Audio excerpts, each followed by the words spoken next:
Good morning everyone. My name is Deepak Sharma. I am PGT English from Bhavrao Devras Saraswati Vidya Mandir. Dear students, we are going to study a very important chapter of our book Hornbill. And what is the name of the chapter? The name of the chapter is Landscape of the Soul. It's a beautiful chapter and today I will teach you the part 1. We have divided this chapter into few parts and we will study it part wise. So the part 1, first of all, have a look at this. What is this? This is basically a landscape, right? Landscape means, a sight of a beautiful scenery. It can be natural, right? So we are going to study about the landscape. First of all, I am telling you what is the introduction of the chapter. As it is written, this chapter is written by Nathalie Travaux. The chapter is about how different the Chinese art of form is. In this chapter, the writer is telling you what is the difference between Chinese paintings and Western paintings. So that is very important. We will study this from the European art form. So two art forms की बात कर रहे हैं, Chinese art form and European art form. How they are different from each other. It's been discussed. The writer uses two stories to make a contrast. In this particular chapter, the writer will share two stories with you. He will tell you what exactly is the contrast. Contrast means comparison. Comparison between Chinese paintings and European paintings. इसके बाद European art is about reproducing an actual view, whereas Chinese art is about not creating a real landscape. In European painting what happened? उनका जो लक्ष्य होता है, उनका जो उद्देश्य होता है, उनका जो मकसद होता है किसी पेंटिंग को, वो एक एक्चुअल व्यू को, मतलब एक बिल्कुल सच्चे व्यू को वो दिखाना चाहते हैं, एक असली चीज को दिखाना चाहते हैं. जबकि जो चाइनीज आर्ट है वो क्या है, एक रियल लैंडस्केप को नहीं क्रिएट करते, वो ठीक से उसको नहीं बताते हैं, उनका जो डिस्क्रिप्शन है वो प्रॉपर नहीं होता है. इसके बाद what he wants, European art is an artist way to let viewers show exactly. European art में क्या होता है, आर्टिस्ट का अपना तरीका होता है व्यूअर्स को दिखाने का कि एग्जैक्टली वो दिखाना क्या चाहता है. What he wants them to see in the landscape. इसके बाद Chinese art is the artist spiritual and inner voice. Chinese art में क्या होता है, आर्टिस्ट की इनर वॉइस होती है, उसकी अंतरात्मा होती है, उसकी अंदर की आवाज होती है, उसका एक स्पिरिचुअल आध्यात्मिक जो उसका नेचर है वो उसके अंदर नजर आता है हमको. इसके बाद कहते हैं where you can travel from any point. उस पेंटिंग को देखने के लिए आपको खास जगह खड़े होने की, एक डिफरेंट आउटलुक रखने की जरूरत नहीं है. आप जहां पे खड़े हैं, जहां से देख सकते हैं, जैसे समझ सकते हैं, you can enter in the painting. That would be a separate angle. So it happens with the Chinese paintings. So this is something what the writer is about to tell you. इसके बाद the viewer creates a path for their imagination, and in this painting it is viewer who makes his own outlook. He is having his own opinion that how he can enter in the painting. So comparison is being made between European painting and Chinese painting. Okay, so that in this particular paragraph has been told. Next, main characters. For a chapter it is very important that you get to know about the main characters. There are not so many characters in this chapter, but two very important characters. So I am telling you about them. The first character is Wu Daozi. Okay, what is the name? Wu Daozi, a painter who lived in the 8th century. This painter used to live in the 18th century basically. By mistake I have written 8th. His painting was a landscape and he was commissioned by Tang Emperor Xuanzang. This is Chinese name. So Xuanzang is a Chinese name. तो एक emperor होते थे जिनका नाम था जुआजंग. उन्होंने क्या किया, कमीशन किया. कमीशन मीन्स उसको ऑर्डर दिया, उसको कॉल किया. किसको कॉल किया? वू दाओजी को. और उनसे कहा आप एक पेंटिंग बनाइए, राइट? तो वू दाओजी ने उस पेंटिंग को बनाया and he portrait that painting beautifully. And after that what he did, he covered that painting and he said only king can see my painting. So whenever king used to come, he used to see that painting, he used to enjoy it, he used to appreciate it, he used to praise it. Okay, after that what happened, you will get to know about this in the chapter. The other very important character, that is Quentin Matsys, master blacksmith who fell in love with the painter's daughter. Quinten Matsys क्या है? ये एक black Smith हैं, एक लोहार हैं, लोहे के सामान को बनाने का ये काम करते हैं। तो इनको प्यार हो गया। किससे प्यार हो गया? एक पेंटर की बेटी से प्यार हो गया। As he knew, the girl's father would not accept a guy with such a profession. वो ये भी जानते थे कि वो ब्लैक स्मिथ हैं और जो लड़की के पिता हैं वो कभी भी स्वीकार नहीं करेंगे कि उनकी बेटी किसी ऐसे व्यक्ति से प्यार करे या शादी करे जो एक लोहार है, क्योंकि वो खुद एक पेंटर है। तो वो तो चाहते हैं भाई उनकी बेटी किससे प्यार करे? उनकी बेटी हमेशा प्यार करे एक पेंटर से, ताकि उनको उनके काम में सहयोग मिल सके और they both might have the same kind of opinion. He painted a fly with such perfection that he was accepted as an apprentice at the studio. So what he does to impress his father-in-law, अपने ससुर जी को या कह सकते हैं होने वाले ससुर जी को इम्प्रेस करने के लिए उन्होंने क्या किया? वो उन्हीं के स्टूडियो में घुस गए और उनके ससुर जी ने एक पेंटिंग बनाया हुआ था, तो उस पर उन्होंने एक फ्लाई को, एक मक्खी उन्होंने पेंट कर दी। वो इतना रियलिस्टिक लग रही थी, इतनी सुंदर लग रही थी कि जो लड़की के पिताजी हैं वो आए तो उन्हें पेंटिंग पे से मक्खी को उड़ाना पड़ा। जब उड़ाया तो वो बहुत इंप्रेस हुए, क्योंकि जो मक्खी है वो इतना रियलिस्टिक था। तो उन्होंने अपने यहाँ उसको एज एन अप्रेंटिस रखा। किस रूप में रखा? उन्होंने अपने यहाँ उसको रखा कि वो आके मेरे यहाँ काम सीख सकता है, पेंटिंग सीख सकता है। Right? So these are the two very very important character. Now I would like to tell you about the theme of this chapter. Theme of any chapter is very very important. Theme is basically the soul of the chapter. In this story, Landscape of the Soul, the author presents two instances of painting to show the beauty and difference in the perception of painter. इस particular chapter में landscape of the soul में जो author हैं, जो लेखक हैं, वो बताते हैं दो विचारधाराओं को जो दोनों ही पेंटिंग के बारे में हैं, लेकिन दोनों अलग अलग हैं। The first instance is about a Chinese painter. पहला जो वो उदाहरण देते हैं, पहली जो वो बात करते हैं, वो एक चाइनीज पेंटर के बारे में है, who paints a landscape with utmost precision for the emperor. वो एक पेंटिंग को पेंट करते हैं, किसके लिए करते हैं? राजा के लिए करते हैं, एम्परर के लिए करते हैं। The emperor appreciates the outer beauty of the painting but the artist reveals him to the true meaning of his work. जो पेंटर हैं वो राजा को जब तस्वीर दिखाते तो राजा बहुत तारीफ करते हैं तस्वीर को बाहर से देखकर, लेकिन पेंटर चाहता है कि वो इस तस्वीर की अंदर आंतरिक खूबसूरती को पहचाने। As the story proceeds, जैसे जैसे कहानी आगे बढ़ती है, it conveys that the emperor may rule within the kingdom, but the artist is the only one who nails his painting within. तो वो कहते हैं भाई जो राजा है वो किसी साम्राज्य पर, किसी राज्य पर शासन कर सकता है, लेकिन इस पेंटिंग को देखने के लिए उसे आर्टिस्ट का नजरिया चाहिए, उसकी सोच कैसी होनी चाहिए? एक पेंटर की होनी चाहिए।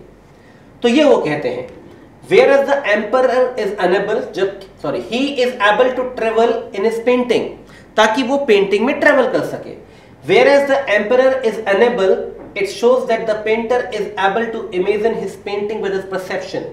जब एम्परर साहब हैं, राजा साहब हैं, वो ठीक से समझ नहीं पाते उस पेंटिंग को, लेकिन पेंटर अच्छे से इमेजिन कर सकता है, कल्पना कर सकता है कि वास्तव में उस पेंटिंग का क्या हुआ।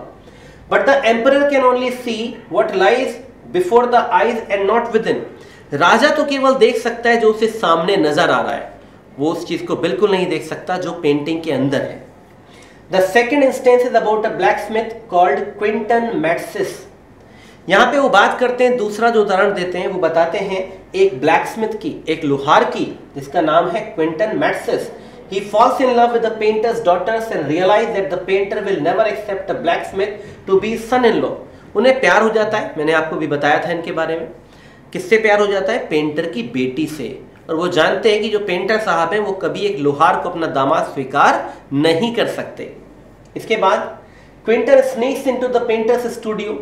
जो क्विंटन है पेंटर के स्टूडियो में घुस जाते हैं। ये बिल्कुल वही बात है जो मैंने आपको बताई। वो पेंटर के स्टूडियो में घुसते हैं, एक मक्खी को पेंट करते हैं, पेंटर साहब आते हैं, he tries to flicks it off, मक्खी को उड़ाने की कोशिश करते हैं, लेकिन फाइनली क्या होता है? मक्खी उड़ती नहीं, क्योंकि वो तो एक पेंटिंग थी। वो बहुत इंप्रेस होते हैं और फाइनली वो क्या करते हैं, अब उसको अपने यहाँ रख लेते हैं। He eventually marries his beloved and becomes a famous painter. इसके बाद जो क्विंटन है वो एक बहुत ही फेमस पेंटर बनते हैं, शादी करते हैं अपनी उस लड़की से, उस प्रेमिका से जिसको प्यार करते हैं। The chapter makes you understand the importance of imagination. ये चैप्टर आपको बताता है कि कल्पना शक्ति की वैल्यू क्या होती है and how painters have different perceptions. ये भी बताता है कि पेंटर्स की अपनी अपनी धारणाएं कैसी होती है, अपनी अपनी सोच कैसी होती है। The art form need not to be viewed according to a single perception। जब आप किसी भी आर्ट को देखें तो एक मन में एक धारणा लेकर नहीं देख सकते, उसके बहुत सारे नजरिए हो सकते हैं, बहुत सारे तरीके हो सकते हैं। There can be many ways to imagine one single painting। एक पेंटिंग को देखने के बहुत सारे तरीके हो सकते हैं, बहुत सारे तरीके से आप उसकी कल्पना भी कर सकते हैं। सो डियर स्टूडेंट्स, आज मैंने आपको पढ़ाया किसके बारे में? Landscape of the soul. मैंने आपको इंपॉर्टेंट कैरेक्टर्स बताए, मैंने आपको बताया साथ में कि इसके अंदर इसकी थीम क्या है। थीम किसी भी चीज की सोल होती है, किसी भी चैप्टर की। So I hope you will study this. इसको रीड करिए, समझने की कोशिश करिए। Thank you so much. Good morning everyone, my name is Deepak Sharma. I am PGT English from Bhavrao Devras Saraswati Vidya Mandir. As you know, we were going to study a chapter, Landscape of the Soul. In last part, we have studied about the main characters. We studied about the theme of the chapter, and today we will study Landscape of the Soul Part 2. So just be focused. Keep your focus over here. So today we will study the summary of Landscape of the Soul. In this chapter, the writer contrasts two forms of art: Chinese art and European art. In this particular chapter, the writer is telling about the Chinese art and European art. दो तरह की art के बारे में writer बता रहे हैं, एक चाइनीज आर्ट के बारे में और एक यूरोपियन आर्ट के बारे में। By using two different stories, वो दो अलग अलग कहानियों का इस्तेमाल करते हैं, दो कहानी बताते हैं। एक कहानी मैंने आपको बताई किसकी? वो दाउजी की। दूसरी कहानी मैंने आपको बताई थी क्विंटन मैट्सिस की। तो दो कहानी वो इसमें शेयर कर रहे हैं। In China during the 8th century, जब 8वीं शताब्दी में चाइना की बात है, द टैंग एम्परर जुआजोंग, जो टैंग एक शासक है जिनका नाम है जुआजोंग, कमीशन द पेंटर वू दाउजी। उन्होंने वू दाउजी नाम के एक पेंटर को ऑर्डर दिया, उसको निर्देश दिया to decorate a wall in the palace, कि उनके महल में, उनके राज्य में क्या है, एक बहुत ही खूबसूरत दीवार है, उसको क्या करना, उसको पेंट करना है, उस पर एक पेंटिंग बनानी है। Upon seeing the wall painting, the emperor started noticing the outer appearance of the painting। दीवार पर पेंटिंग को देखकर जो राजा साहब है वो देखकर बहुत खुश होने लगे। किसको? उस खूबसूरत पेंटिंग को। लेकिन बाहर से वो इसको देख के खुश हो रहे थे। Noticing the outer appearance, outer मतलब बाहर से। But the painter drew his attention to a cave, लेकिन जो पेंटर है वो दाऊजी, उन्होंने राजा से कहा इस पेंटिंग के अंदर एक गुफा है, गुफा पर नजर डालिए। At the foot of the mountain, गुफा कहां है?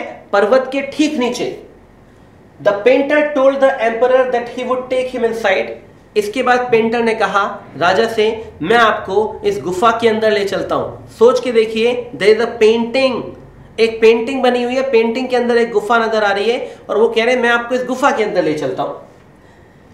The painter entered the cave, जो पेंटर है वो गुफा में घुसा, and the entrance closed behind it, और उनके पीछे पेंटिंग का दरवाजा बंद हो गया, मतलब पेंटिंग गायब। As soon as the painter clapped his hand, उसके बाद जैसे ही जो पेंटर है उन्होंने अपने हाथों को क्लैप किया, the painting on the wall was gone and so was the painter। Painting भी गायब और बनाने वाला पेंटर भी गायब हो गया। तो ये इसकी समरी आपको मैंने बताया। इन another story, एक और कहानी आती है, a painter wouldn't draw an eye of a dragon as he feared that the dragon would fly out of the painting।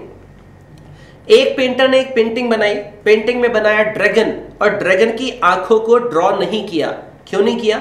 Dragon की आंखों को इसलिए ड्रॉ नहीं किया क्योंकि वो ये मानते हैं कि अगर मैंने इसकी आंखें बना दी तो ये पेंटिंग से बाहर आ जाएगा। मतलब इतनी जीवंत, इतनी लाइवली पिक्चर उन्होंने बनाया। इसके बाद in another story to represent a European art form, European art form को बताने के लिए एक अन्य कहानी में, a master blacksmith falls in love with the painter's daughter. जो मास्टर ब्लैकस्मिथ हैं, एक लोहार हैं, उनको प्यार होता है एक पेंटर की बेटी से। The father did not approve of him, पिताजी सहमत नहीं होते उनकी शादी को, पापा जी एग्री नहीं होते कि इनकी शादी होनी चाहिए। बिकॉज ऑफ हिज प्रोफेशन, क्यों नहीं राजी होते? क्योंकि वो तो पेंटर है, लेकिन प्यार किससे हुआ उनकी बेटी को? एक लोहार से। अब पेंटर लोहार को क्यों एक्सेप्ट करे? तो उनका सवाल जायज है। The blacksmith sneaked into his painting studio and painted a fly on the painter's latest panel. फिर वही बात आ गई, मैंने आपको पहले ही बताया, ये जो ब्लैकस्मिथ है ये घुस गया स्टूडियो में पेंटर के, और जो पेंटर ने आखिरी पेंटिंग बनाई थी बहुत खूबसूरत, उस पर उसने एक मक्खी बना दी। अब मक्खी बना दी तो आगे बढ़ते क्या हुआ, the फ्लाइम्स seemed so real that the painter tried to hit first before realizing it was in the painting. कि जो पेंटर हैं उन्होंने इसको उड़ाने की कोशिश की, इसको मारने की कोशिश की, लेकिन उड़े कैसे, क्योंकि ये तो पेंटिंग है, वो तो बनाया गया है, वो तो सच में है नहीं, लेकिन दिखने में इतना it was so realistic that उन्हें इसको उड़ाना पड़ा। ही वाज इम्प्रेस्ड, ऐसा देख के वो बहुत खुश हुए। The painter accepted him as a trainee in the studio. इसके बाद उन्होंने उस ब्लैकस्मिथ को अपने यहाँ एक शागिर्द के रूप में, एक शिष्य के रूप में, एज अ डिसिपल एक्सेप्ट कर लिया। The blacksmith married the painter's daughter. लोहार की शादी हो गई, किससे, पेंटर की लड़की से। And later became one of the famous painters of his time. इसके बाद वो अपने ही समय के एक बहुत ही शानदार पेंटर बने। राइट, तो बेटा ये था इसका summary. These stories revealed as to how art form is believed to be followed in 2 different regions in the world. तो वो कहते हैं इससे हम याद कर सकते हैं, इससे हम समझ सकते हैं कि भाई किस तरीके से 2 आर्ट फॉर्म्स, आर्ट को बनाने के जो 2 तरीके वो पूरी दुनिया में प्रचलित हैं। In Europe an artist wants the viewer to see a real viewpoint by borrowing his eyes.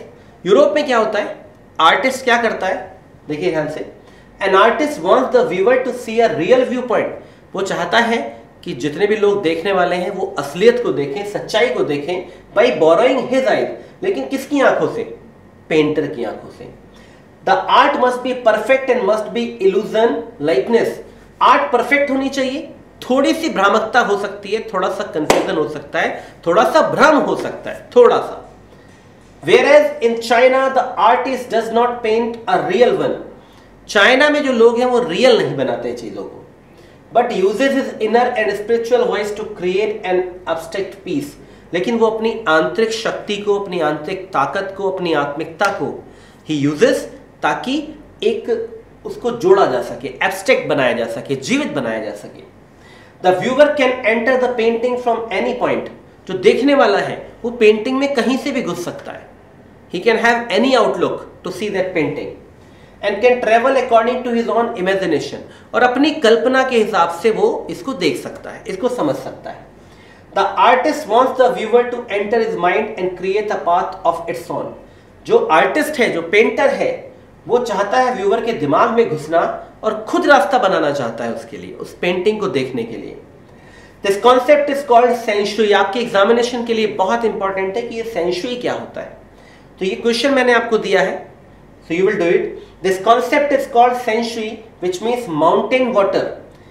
इस कॉन्सेप्ट को हम कहते हैं सेंशुई, जिसका मतलब है माउंटेन वाटर, पर्वतों का पानी। When they are used together they make the word landscape. जब पानी और पर्वत दोनों आपस में मिल जाते हैं तो क्या बनता है, एक लैंडस्केप बनता है। राइट, तो बेटा आज हमने पढ़ लिया सेकंड पार्ट। इसमें हमने पढ़ा थोड़ा सा समरी इस चैप्टर का। I hope you must have understood. Chapter पढ़ना आपके लिए इजी होगा। In next part we will begin the chapter. Thank you so much, God bless you. Good morning everyone, my name is Deepak Sharma. I am PGT English from Bhavrao Devras Saraswati Vidya Mandir, Noida.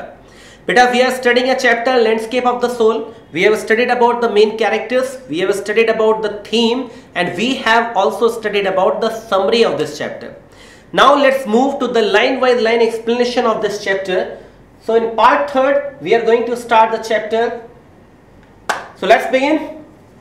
Landscape of the Soul lesson and explanation.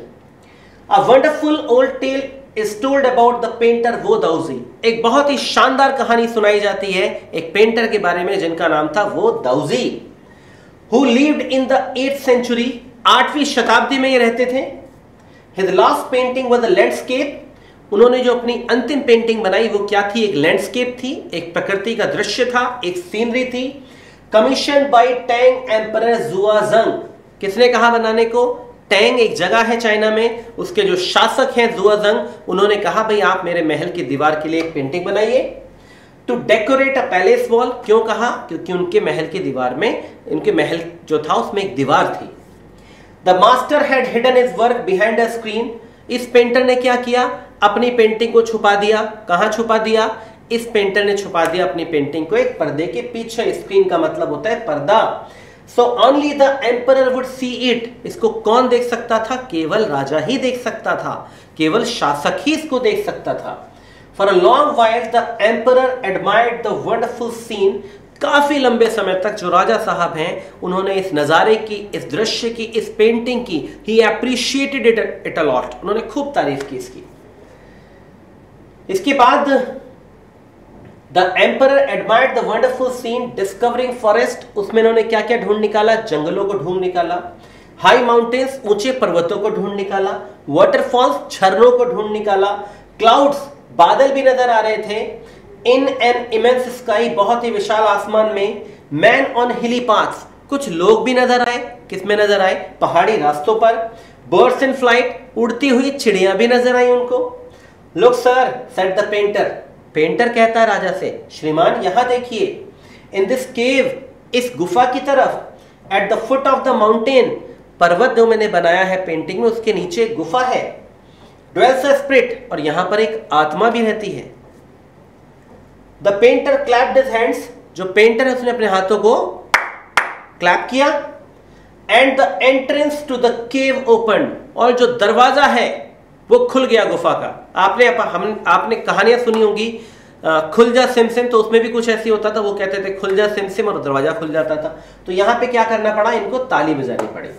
The inside is splendid. अंदर का नजारा बेहद खूबसूरत। Beyond anything words can convey. शब्द इसको जाहिर नहीं कर सकते अपनी भाषा में। Please let me show your majesty the way. और इसके बाद पेंटर कहता है राजा से, आइए मैं आपको रास्ता दिखाता हूं। The painter entered the cave. Painter उस गुफा में घुस गया। सोच के देखिए, एक पेंटिंग में एक गुफा नजर आती है पर्वत के नीचे और एक पेंटर उसमें घुस जाता है, तो बियॉन्ड इमेजिनेशन बट है। But the entrance closed behind him. अब जैसे ही पेंटर साहब ने गुफा में एंट्री की, जो दरवाजा है केव का, it absolutely closed end before the astonished emperor could move और अटर अ वर्ड। इससे पहले एस्टोनिश्ड मतलब चकित, राजा एक भी शब्द कह पाता या कुछ बोल पाता। The painter had vanished from the wall. Painter गायब हो गया, पेंटिंग गायब हो गई दीवार से। नॉट अ ट्रेस ऑफ वो दाउजी ब्रश वॉज लेफ्ट। वो दाउजी ने जो पेंटिंग बनाई थी, ब्रश वॉज लेफ्ट मतलब एक छोटा सा निशान भी पेंटिंग का नजर नहीं आ रहा था। And the artist was never seen again in this world. और इसके बाद जो ये आर्टिस्ट है वो दाउजी, वो इस दुनिया में कभी भी नजर नहीं आए। आगे बढ़ते हैं। Such stories played an important part in China's classical education. इस तरह की जो कहानियां हैं वो चाइना की जो क्लासिकल एजुकेशन है उसमें बहुत बड़ा रोल प्ले करती हैं। The books of Confucius and Zhuangzi are full of them. Confucius एक बहुत ही जबरदस्त फिलोसफर थे, जुआंगजी उनकी भी जो किताबें हैं उसमें इस तरह के बहुत सारे एग्जाम्पल मिलते हैं। They help the master to guide his disciple. जितने भी टीचर्स हैं, all the preceptors, all the teachers, वो बहुत ज्यादा इनका इस्तेमाल करते हैं अपने शिष्यों को अच्छा रास्ता दिखाने के लिए। To show them the correct path, वो ऐसा करते हैं। In the right direction, beyond the anecdote. Anecdote का मतलब होता है छोटी छोटी शॉर्ट कहानियां। मतलब अगर हम एनेक्डोट की बात ना करें, they are deeply revealing of the spirit in which art was considered. ये हमको बताती हैं कि वहां पर आर्ट को किस तरीके से लिया जाता है, आर्ट के बारे में राय क्या है। Contrast this story. कंट्रास्ट का मतलब कंपेयर करते हुए इस कहानी को और another famous one about a painter. एक और कहानी एक पेंटर के बारे में। Who wouldn't draw the I of a dragon. जिसने एक ड्रैगन की आंखें ही नहीं बनाई। ही हैड पेंटेड, ड्रैगन तो पेंट कर दिया लेकिन ड्रैगन की आंखें नहीं बनाई। मैंने आपको बताया था क्यों नहीं बनाई, because he was expecting if I will draw the eyes of the dragon it will fly out. अगर मैंने इसकी आंखें बना दी तो ड्रैगन क्या होगा, ड्रैगन उड़ के बाहर निकल जाएगा। तो बिल्कुल यही लिखा है विद एन ओल्ड स्टोरी। ये लिखा है he had painted for fear it would fly out of the painting, कि ये पेंटिंग से बाहर निकल जाएगा। With an old story from my native Flanders that I find most representative of the western painting. तो कहते हैं ये बहुत सारी कहानियां सुनाते हैं। इनके जो नेटिव फ्लैंडर्स हैं, फ्लैंडर्स होते हैं राजा, ऐसे लोग जो हॉलैंड से थे। तो इसी तरह की कहानियों से भरा हुआ है ये पूरा का पूरा हिस्सा। तो ये मैंने आपको फर्स्ट पार्ट पढ़ाया, इसके मैंने आपको 2 से 3 पैराग्राफ पढ़ाए। In the next part we will study some more parts. So next part would be next 4। आप इसको पढ़िए, write some difficult words in your fair copy, learn all the vocabulary. Thank you so much, God bless you. Good morning everyone, my name is Deepak Sharma. And I am PGT English from Bhavrao Devraj Saraswati Vidya Mandir. Today we are going to study the 4th part of Landscape of the Soul. So let's proceed. In 15th century, Antwerp, 15वीं शताब्दी की बात है, Antwerp, a master blacksmith, कौन है ये? एक लोहार है, called Quentin Metzges fall in love with the painter's daughter. एक लोहार है जिनका नाम है क्विंटन मेट्सेस, इनको प्यार हो जाता है एक पेंटर की बेटी से। The father wouldn't accept a son in law in such a profession. जो पिताजी है वो कभी ऐसे दामाद को एक्सेप्ट ही नहीं करेंगे जो लोहार हो। So Quinten sneaked into the painter's studio and painted a fly on his latest panel. तो पेंटर घुस गया, लोहार घुस गया पेंटर के स्टूडियो में, जहां पर उन्होंने अपना एक पेंटिंग बनाया हुआ था। उस पर उन्होंने क्या किया, एक फ्लाई बना दिया, एक मक्खी बना दी। अब वो इतनी रियलिस्टिक लग रही थी, आगे देखते हैं। With such delicate realism that the master tried to sweat it away before he realized what had happened. इससे पहले कि पेंटर समझ पाता कि ये एक मक्खी नहीं पेंटिंग है, उसने इसको मारने की, इसको उड़ाने की कोशिश की। Quinton was immediately admitted as an apprentice. उन्होंने क्विंटन को अपने पास एक डिसिपल के रूप में, एक शिष्य के रूप में, एक ट्रेनिंग के रूप में रख लिया। Into the studio, he married his beloved and went on to become one of the most famous painters of his age. उसके बाद उस लड़के ने शादी कर ली पेंटर की बेटी से, अपनी प्रेमिका से, और अपने समय का बहुत ही जबरदस्त, बहुत ही महान वो क्या बना, पेंटर बना। These two stories illustrate what each form of art is trying to achieve. ये दोनों ही कहानियां हमें बताती हैं कि फाइनली जो कला है, जो आर्ट है, वो क्या प्राप्त करना चाहती है, वो किस तरफ बढ़ रही है, उसका मकसद क्या है।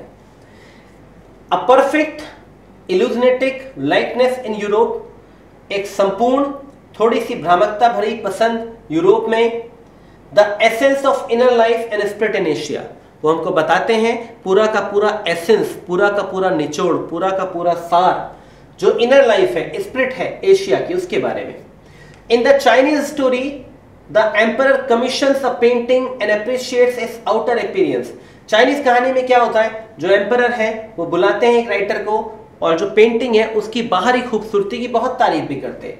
But the artist reveals to him the true meaning of his work. लेकिन ये आर्टिस्ट है जो उसको बताता है कि मेरी पेंटिंग इतनी रियलिस्टिक है कि आप इसमें एंटर कर सकते हैं, आप इसको फील कर सकते हैं। The writer enters into the cave and cave almost become lively, it was alive. The emperor may rule over the territory he has conquered. वो ये भी कहते हैं कि एक राजा ने जितनी भी जगह को, जितनी भी जमीन को, जितनी भी भूमि को जीता है, शायद उस पर शासन कर सकता है। But the only the artist knows the way within. लेकिन जो एक आर्टिस्ट है, जो एक कलाकार है, वही जानता है ना अंदर क्या हो रहा है। Let me show the way, वो कहते हैं कि आइए मैं आपको एक रास्ता दिखाता हूं। द दाओ, a word that means both the path और द मेथड। उन्होंने रास्ते को नाम दिया द दाओ। दाओ का मतलब मीन्स बोथ द पाथ, रास्ता या फिर तरीका, and the mysterious works of the universe, या फिर वो मिस्टीरियस रहस्यमयी काम, किसका, इस यूनिवर्स का, इस ब्रह्मांड का। The painting is gone, painting चली गई, but the artist has reached his goal, लेकिन जो आर्टिस्ट है वो अपने गोल तक, लक्ष्य तक पहुंचे। Beyond any material appearance, बिना किसी भौतिक चीज को दिखाए बगैर। तो इस पेंटिंग में वो ऐसा कहते हैं, A classical Chinese landscape is not meant to reproduce an actual view. जो क्लासिकल चाइनीज आप देखेंगे, कोई भी लैंडस्केप देखेंगे, उसका जरूरी नहीं है कि वो आपको एक एक्चुअल व्यू दिखाए। As would a western figurative painting, ऐसा कहां होता है, पश्चिम की जो फिगरेटिव आकृति वाली पेंटिंग होती है उसमें होता है। Whereas the European painter wants you to borrow his eyes, जो यूरोप का पेंटर है वो आपकी आंखों को उधार लेना चाहता है, राइट। देखेंगे आप अपनी आंखों से, लेकिन उसके तरीके से। And look at a particular landscape exactly as he saw it, और वो बिल्कुल एक लैंडस्केप को ऐसे ही देखते हैं फिर आप, जैसा कि वो दिखाना चाहता है। फ्रॉम अ स्पेसिफिक एंगल, एक खास दृष्टिकोण से, एक खास तरीके से, एक खास जगह से। The Chinese painter does not choose a single view point, बल्कि जो चाइनीज पेंटर हैं वो किसी एक जगह से, एक व्यू पॉइंट को, एक जगह से पेंटिंग को नहीं देखते हैं। His landscape is not a real one, उन्होंने जो पेंटिंग बनाई, जो सीनरी बनाई वो वास्तविक नहीं है। And you can enter it from any point, आप इसमें कहीं से भी एंट्री कर सकते हैं, कहीं से भी घुस सकते हैं। देन ट्रेवल इन इट, फिर इसकी यात्रा करें, इसको अच्छे से समझें। The artist creates a path for your eyes to travel up and down, ये आर्टिस्ट ही है जो आपके लिए एक रास्ता तैयार करता है कि आप पेंटिंग को देखें ऊपर से नीचे तक और फिर नीचे से ऊपर तक देख के समझें। देन बैक अगेन, फिर वापस ऐसा करें इन अ लेजरली मूवमेंट, फ्री टाइम में। This is even more true in the case of horizontal scroll, और अगर आप इसको हॉरिजेंटली स्क्रॉल करते हैं तो भी ये बात सच होती है। In which the action of slowly opening one section of the painting, जिसमें क्या होता है, धीरे धीरे पेंटिंग का एक हिस्सा खुलता है, इसके बाद then rolling it up to move on to the other, फिर धीरे धीरे रोल करके आप पेंटिंग के दूसरे हिस्से पर जाते हैं। Adds a dimension of time which is unknown in any other form of the painting, इसमें समय का भी ध्यान रखना होता है जो बाकी पेंटिंग्स में नहीं रखना होता। इसके बाद it also requires the active participation of the viewer, जो व्यूअर है वो केयरलेस नहीं हो सकते, उनको बहुत ही ध्यान से एक्टिवली पार्टिसिपेट करते हुए इस पेंटिंग को देखना होगा। Who decides at what pace he will travel through the painting, उन्हें ही ये डिसाइड करना होता है कि किस गति से वो इस पेंटिंग को देखेंगे। A participation which is physical as well as mental, आपको केवल शारीरिक तौर पर प्रेजेंट नहीं होना है, आपको मानसिक तौर पर भी वहां पर प्रेजेंट होना है, मतलब आपको केवल देखना ही नहीं है, आपको दिमाग भी लगाना है। The Chinese painter does not want you to borrow his eyes, China के पेंटर नहीं जानते कि वो आपकी आंखों को उधार लें।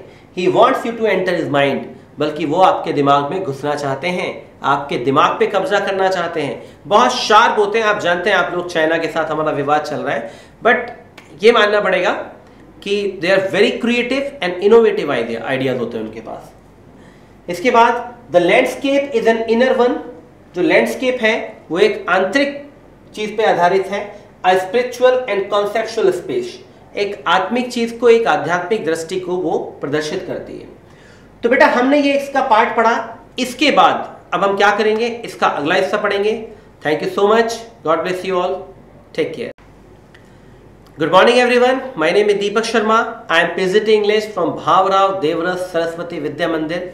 बेटा लैंडस्केप ऑफ द सोल पढ़ रहे थे, अगले पार्ट की तरफ चलते हैं। चैप्टर आप समझ ही रहे होंगे, इट्स नॉट दैट डिफिकल्ट, 2-3 बार पढ़ेंगे तो डेफिनेटली क्लियर हो जाएगा, बट पढ़ना जरूरी है। आगे बढ़ते हैं। This concept is expressed as shanshui, इस कॉन्सेप्ट को उन्होंने नाम दिया सेंशुई। Literally mountain water which use together represent the word landscape, इसका मतलब होता है पर्वतों का पानी, जिसका इस्तेमाल एक साथ किया गया लैंडस्केप, और ये क्या दर्शाता है, लैंडस्केप नाम के शब्द को दर्शाता है। More than 2 elements of an image, 2 तत्व हैं एक ही इमेज में, right. These represents 2 complementary poles reflecting the dualist view of the universe. इसमें क्या होता है, 2 कॉम्प्लीमेंट्री पोल्स, 2 चीजें, 2 बातें जो बताई गई हैं इसके अंदर, रिफ्लेक्टिंग द डार्स्ट व्यू, और जो वो दाऊजी हैं उनका जो व्यू है, उनकी जो सोच है उसको दर्शाया गया है। द माउंटेन इज यांग, पर्वत को नाम दिया गया यांग, रीचिंग वर्टिकली टुवर्ड्स हेवन, और ये एकदम वर्टिकली सीधा कहां पहुंचता है, हेवन की तरफ पहुंचता है। स्टेबल, एकदम शांत, रुका हुआ, वार्म, गर्म, एंड ड्राई, और सूरज में एकदम सूखा हुआ। While the water is yin, पानी को नाम दिया गया yin, horizontal and resting on the earth, ये हॉरिजेंटल है और क्या कर रही है, जमीन पर आराम करता है। तो ध्यान लिख दीजिए, 2 वर्ड इसमें आए, पहला वर्ड आया इसमें यांग, यांग का मतलब क्या है, माउंटेन, और दूसरा आया YIN मतलब यिन, और यिन का क्या मतलब हुआ, यिन का मतलब हुआ water. Fluid, most and cool, ये क्या है, फ्लूइड है, तरल है, मॉइस्ट है, नमी होती है इसमें, और ठंडा होता है। The interaction of yin, the receptive, जो यिन है उसकी बातचीत होती है, और वो क्या है, वो रिसेप्टिव है, चीजों को प्राप्त करती है। फेमिनाइन मतलब इसमें नारित्व के गुण हैं, मतलब पानी को क्या मान लिया गया, स्त्री मान लिया गया। Aspect of universe energy and it's counter part yet, और इसका अपोजिट हिस्सा क्या है? यांग, मतलब पर्वत। एक्टिव एंड मैस्कुलिन, ये बहुत एक्टिव रहता है, और मैस्कुलिन, मैस्कुलिन मतलब इसमें कौन सी बात है? पुरुषों वाली बात है। Is of course a fundamental notion of Taoism, और निश्चित तौर पर ये एक आधारभूत सोच है किसकी? दाओइज्म की, दाओवाद की। What is often overlooked is an essential third element, जिसको अक्सर नजरअंदाज कर दिया जाता है, वो है तीसरा हिस्सा। तीसरा हिस्सा क्या है? द मिडिल वॉइड, बीच का खाली space, where their interaction takes place, जहां इनकी बात होती है, किसकी? पर्वत की और पानी की बात होती है। This can be compared with the yogic practice of pranayama, इसको हम सीख सकते हैं किससे? प्राणायाम करके। आप जानते हैं योगा में हम लोग प्राणायाम करते हैं, सांसों का खेल होता है, राइट? ब्रीथ इन, सांस अंदर लें, रिटेन, थोड़ी देर रोकें, breathe out, breathe in, retain, छोड़ दें। The suspension of breath is the void where meditation occurs, यहीं पर, ये जो खाली जगह होती है रुकने वाली, यहीं पर बातचीत होती है इनकी। The middle void is essential, ये बीच का हिस्सा बहुत जरूरी है। Nothing can happen without it, इसके बगैर कुछ नहीं हो सकता। Hence the importance of the white unpainted space in Chinese landscape, बिल्कुल वही इंपॉर्टेंस होती है किसकी? उस सफेद हिस्से की चाइनीज पेंटिंग में, जिसको हम कह सकते हैं मिडिल वॉइड। आगे बढ़ते हैं। This is also where man finds a fundamental role, यही वो जगह है जहां पर आदमी को अपना फंडामेंटल रोल समझ में आता है। In that space between heaven and earth, जमीन और आसमान के बीच में जो स्पेस है, he becomes the conduit of communication between both poles, वो एक जरिया बनता है, conduit बनता है, माध्यम बनता है कम्युनिकेशन का, बातचीत का, of this universe, इस ब्रह्मांड के बीच। his presence is essential, हमारी उपस्थिति भी बहुत जरूरी है, इस मिडिल वॉइड, इस खाली जगह की उपस्थिति भी जरूरी है। even if it is only suggested, कई बार ये केवल सजेस्ट ही किया जाता है। far from being lost or oppressed by the lofty peaks, ऊंची ऊंची बातों द्वारा, ऊंची ऊंची चट्टानों द्वारा, ऊंची ऊंची चोटियों द्वारा इसको दबा दिया जाता है। He is in Francis Chang's wonderful expression the I of the landscape, लेकिन एक फ्रांसिस चैंग है, उनका एक बहुत अच्छा एक्सप्रेशन है, वो कहते हैं कि यही एक नज़ारा होता है, यही एक नज़रिया होता है, यही एक सोच होती है, किसको देखने का? लैंडस्केप को देखने का, right? So dear, this presentation is by Deepak Sharma. आपको डेफिनेटली ये चैप्टर समझ में आया होगा, आपको मजा भी आया होगा। God bless you all, thank you so much. अब हम करेंगे इसके शॉर्ट क्वेश्चन, लॉन्ग क्वेश्चन और एक्स्ट्रा क्वेश्चंस, तो तैयार रहें आप लोग। Thank you so much, God bless you all. For any query call me, message me. Thank you so much, God bless you.